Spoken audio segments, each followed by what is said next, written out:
Bismillahirrahmanirrahim. Assalamualaikum warahmatullahi wabarakatuh.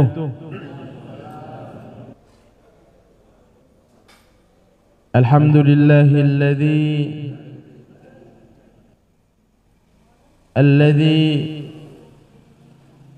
khalaqal insana fi ahsani taqwim. Alhamdulillahilladzi anzala ala 'abdihi al-kitaba wa lam yaj'al lahu 'iwaja. Alhamdulillahilladzi arsala rasulahu bil huda wa dinil haqq. Arsalahu bil haqqi basyiran wa nadhira litu'minu billahi wa rasulihi wa tu'azziruhu wa tuwaqqiruhu wa tusabbihuhu bukratan wa asila. Asyhadu an la ilaha illallah wahdahu la syarika lah wa asyhadu anna Muhammadan 'abduhu wa rasuluhu la nabiyya wa la rasula ba'dah. Allahumma shalli wa sallim وبارك على نبينا محمد وعلى آله وأصحابه أجمعين ومن تبعه بإحسان إلى يوم الدين أما بعد.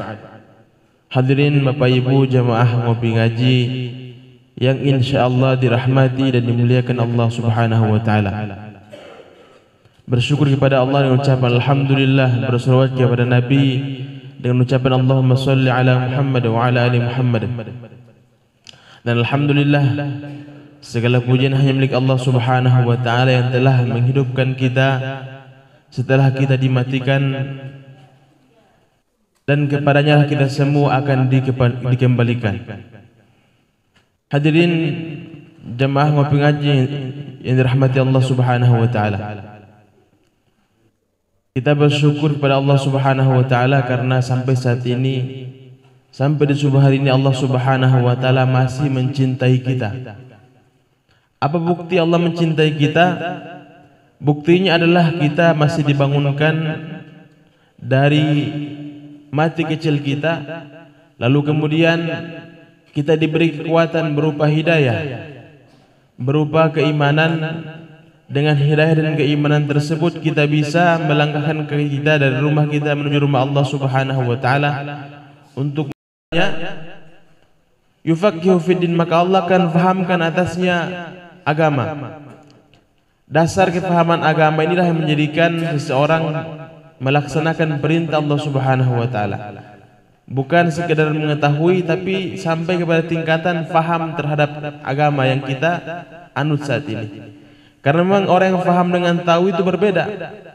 Ketika orang hanya tahu salat itu wajib, tapi tidak faham bahwasanya salat itu menenteramkan jiwa seorang manusia, salat itu membuat nilai-nilai kemuliaan dalam diri kita ini akan keluar dan bisa kita praktekkan dalam kehidupan kita.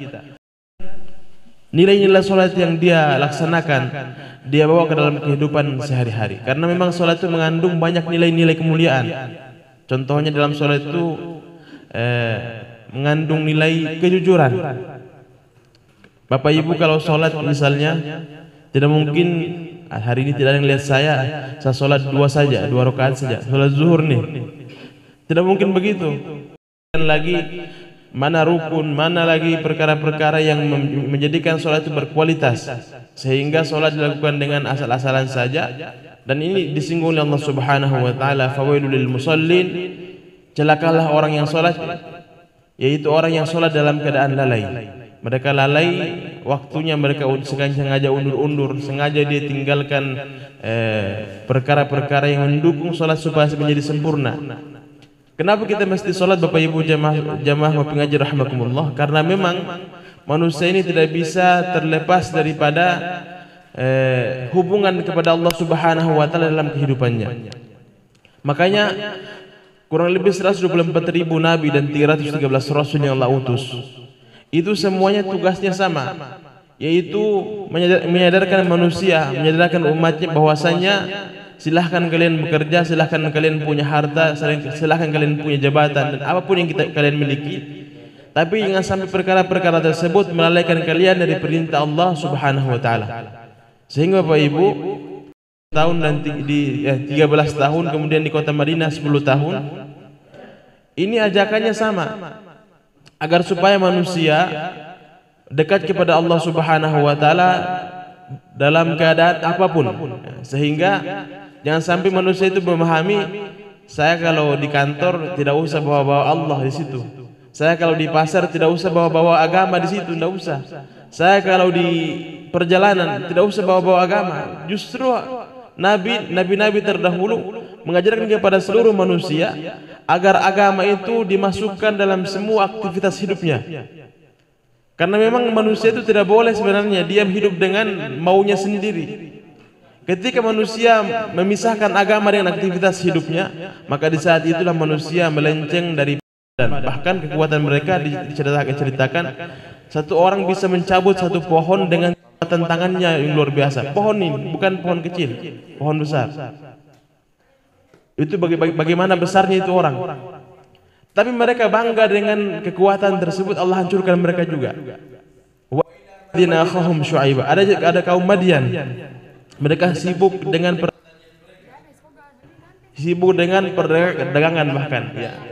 Mereka senang kalau merasa akan sukses kalau pertanian mereka sukses, perdagangan mereka sukses. Sehingga ketika nabi yang diutus datang kepada mereka, mereka mengatakan, kamu ini cuma mengganggu kita saja, kita ini sibuk, kita tidak bisa hidup tanpa aturan-aturan agama yang melekat pada diri kita dalam semua aktivitas hidup kita. Maka sebenarnya aturan-aturan agama ini sebenarnya tujuannya untuk memudahkan manusia hidup bahagia di dunia ini. Maka jangan sampai kita merasa agama ini menyusahkan kita. Justru tidak. Kalau kita bawa agama dalam semua aktivitas kita, maka justru kemudahan-kemudahan hidup akan kita dapatkan. Bahkan ketenangan-ketenangan hidup kita mudah untuk meraihnya. Karena mohon maaf Bapak Ibu, semua nilai-nilai dunia ini yang kita miliki, ini hanya bisa membeli. Mungkin itu sekedar pengantar dari kami. Tapi kita mungkin tambahkan. Tafadhol. Assalamualaikum warahmatullahi wabarakatuh. Innal hamdalillah nahmaduhu wa nasta'inuhu wa nastaghfiruh. Billahi min shururi anfusina wa sayyi'ati a'malina. May yahdihillahu wa yudlil fala hadiya lahu. Wa asyhadu anna Muhammadan abduhu wa rasuluh. Allahumma shalli wa sallim ala sayyidina Muhammad wa ala alihi sayyidina. Sadaqallahul azim wa sadaqan nabiyul karim.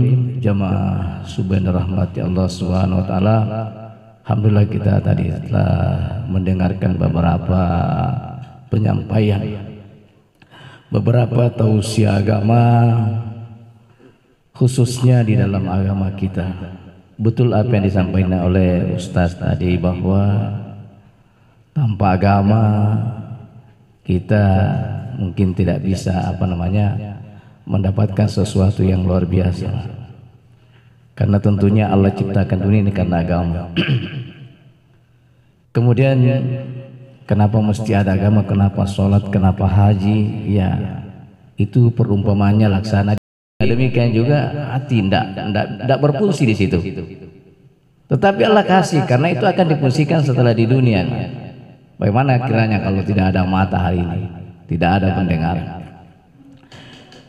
Jamaah subhanahu rahmat Allah SWT, ada pun sedikit yang saya ingin kemukakan atau tambahan daripada tausiah ini adalah kandungan daripada surah Sajadah yang setiap malam Jumat kita dengarkan, tapi kadang-kadang kita belum tahu artinya, bahkan belum kita paham. Wa kalau idza dalalna fil ardi inna la fi khalqin jadid, ini berhubungan dengan bagaimana kita bisa dipahamkan Allah tentang hari akhirat, tentang hari berbangkit. Orang-orang kafir mengatakan wa qalu idza dalalna, apakah kita ini sesudah menjadi tulang, sudah hancur, sudah mati, ya. Mampukah Allah membangkitkan kita itu? Ya. Mampukah kita bisa dihidupkan kembali? Wa qalu idza dalalna fil ardi inna la fi khalqin jadid bal hum bi liqa'i rabbihim kafirun. Bahkan memang mereka itu mendustakan itu hari berbangkit, tidak mau percaya. Oleh karena itu Allah katakan kul yatawaffakum malakul mautil ladzi wukila bikum summa ila rabbikum turja'un. Walau tara izil mujrimuna nakisru simda rabbihim rabbana absarna wa sami'na farji'na na'mal solihan inna muqinun. Maka Allah telah katakan kepada orang-orang kafir yang tidak mau beriman, tidak percaya, bahkan mendustakan hari akhirat itu, Allah katakan, tunggu saja malakal maut itu. Tunggu saja ajal akan menjemput kamu. Tunggu malakal maut akan menjemput kamu, dan kamu akan dikembalikan kepada Allah. Jamaah sekalian dirahmati Allah SWT, tadi telah dikatakan bahwa tahu dan paham itu beda. Ya. Suatu hari, walaupun Umar itu tahu paham, maka dia telah menangis di hadapan Nabi. Apa yang ditangisi hadirin mulia? Melihat keadaan Nabi yang sangat sederhana, baik tempat tidurnya maupun makanannya. Maka dia telah menghadap kepada Nabi, ya Rasulullah. Dia menangis, kamu minta kepada Allah, kamu ini Rasulullah, kamu ini kekasihnya, kenapa kau tidak lihat negara Rum dan Romawi itu? Mereka tidur di atas kasur yang empuk, makanan yang luar biasa enak. Sementara kamu Nabi, sementara kamu ini kekasihnya, kamu minta saja. Apa kata Nabi? Justru ini yang kau tidak paham, namanya belum paham. Kamu tahu tapi belum paham bahwa surga yang dijanjikan Allah bukan seperti dunia ini. Oleh karena itu, seandainya orang paham itu kan akhirat, seluruh kekuatannya, hartanya, apanya semua diarahkan untuk mendapatkan kesuksesan akhirat. Semua jazbah, semangat, bahkan hartanya pun ingin disumbangkan untuk mencapai kesuksesan yang lebih sukses lagi. Sukses di atas sukses, yaitu kehidupan di akhirat, di dalam surganya Allah SWT. Saya kira yang saya tambahkan, mudah-mudahan kita bisa memahami makna dan kandungan daripada surah As-Sajdah. Bahkan dikatakan oleh Allah, walau tara izil mujrimuna nakisul min rabbihim, seandainya ketika mereka sudah diperlihatkan itu keadaan di akhirat, di dalam neraka, mereka minta itu. Mintanya apa? Bukan minta untuk menambah daripada rumah mereka, menambah daripada kekayaan mereka, tidak minta itu. Apa yang dia minta? Ya Allah, saya akan memperbaiki amal saleh, saya akan berbuat amal sebanyak-banyaknya. Inilah penyesalan orang-orang di akhirat ketika mereka ini tidak beriman kepada Allah. Sekian sedikit tambahan. Dan saya akhiri ucapan wabillahi taufiq wal hidayah. Wassalamualaikum warahmatullahi wabarakatuh.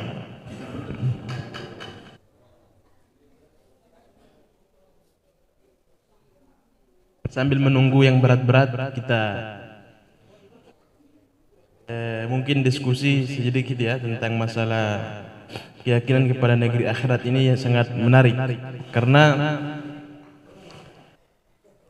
biasanya karena kita lupa dengan negeri akhirat, itulah yang menjadikan seseorang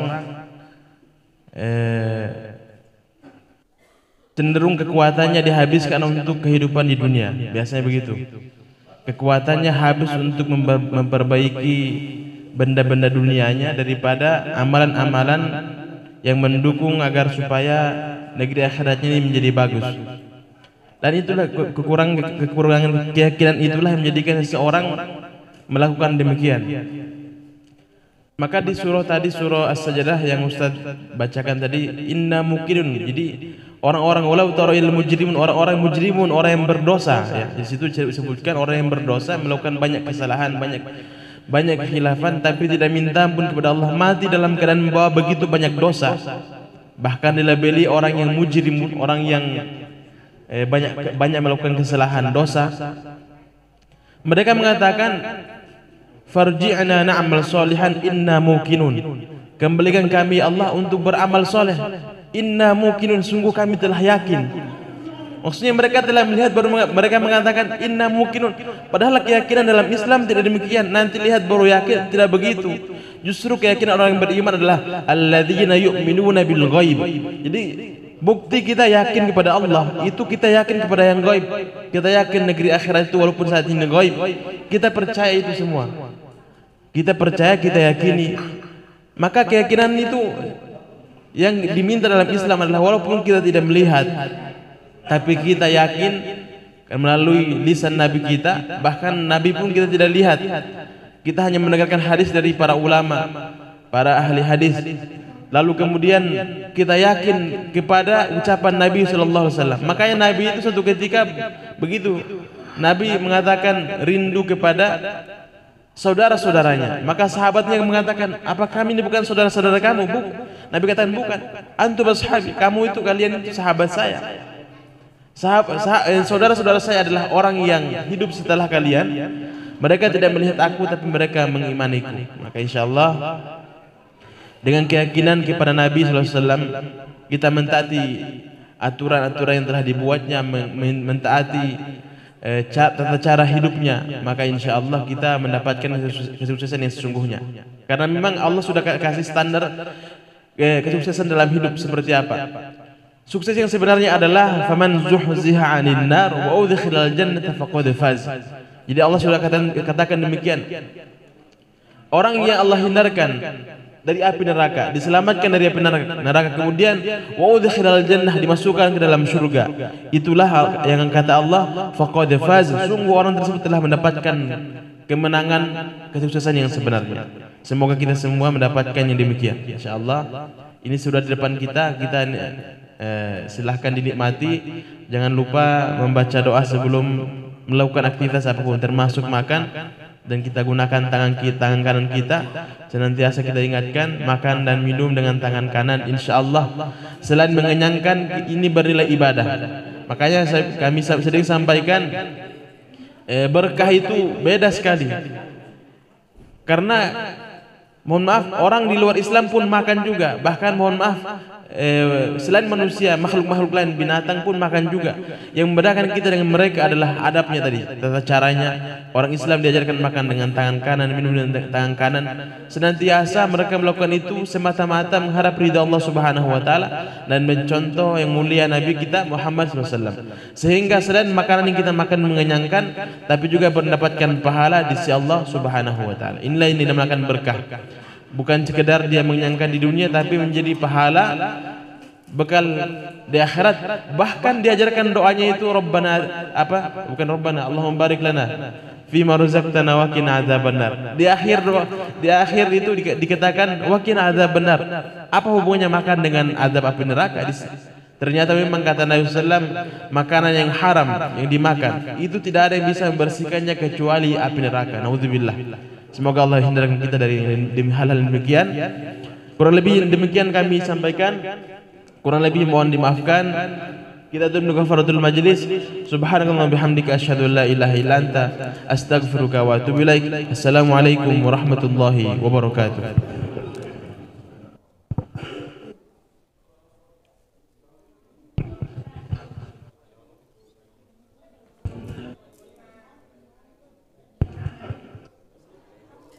Silakan Bapak Ibu dinikmati.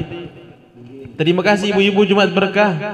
Barakallahu fikum. Insyaallah semoga Allah berkahi semua yang sudah terlibat dalam Jumat berkah insyaallah.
Manja. Jangan namanya jangan. Jangan. Gagal diet lagi. Jangan di country. Jangan dimakan. Kalau atlet itu makan saya semua. Iya. Tidak takut kolesterol sama atlet. Takut kepada Allah. Dengarin, takut kepada Allah, jangan takut sama penyakit. Iya. Tapi ada ikhtiar namanya. Kayak. Kalau menyembuhkan itu dengan menyembuhkan begitu saja, usaha kita juga. Kan? Iya. Itu. Dia nyakin usaha itu. Manusia kalau berusaha, amal yang menentukan. Siap. Iya. Dan boleh juga diam saja.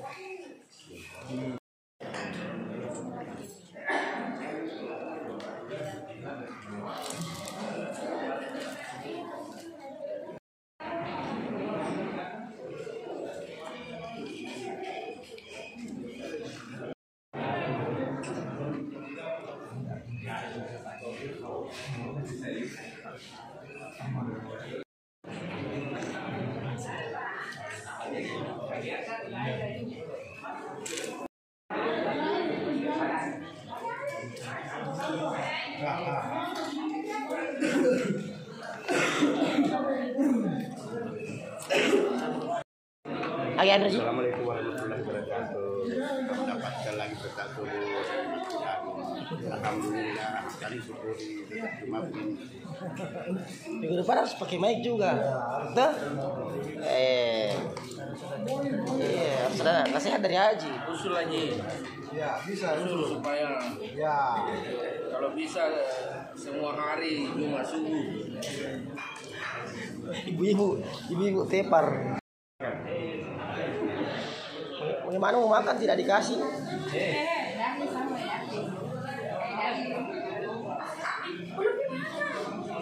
Ada udah puasa.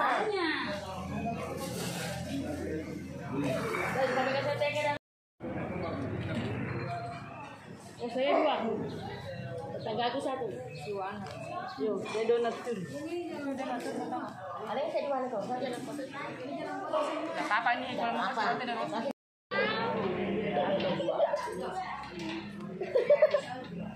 Sebentar kan.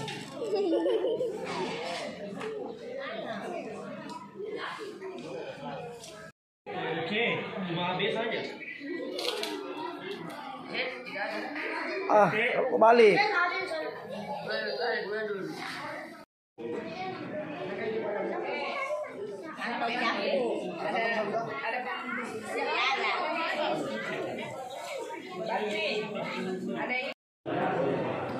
Alhamdulillah, Mukmin Haji pagi ini sudah selesai dengan menu ayam goreng kecap, berbagai macam kue.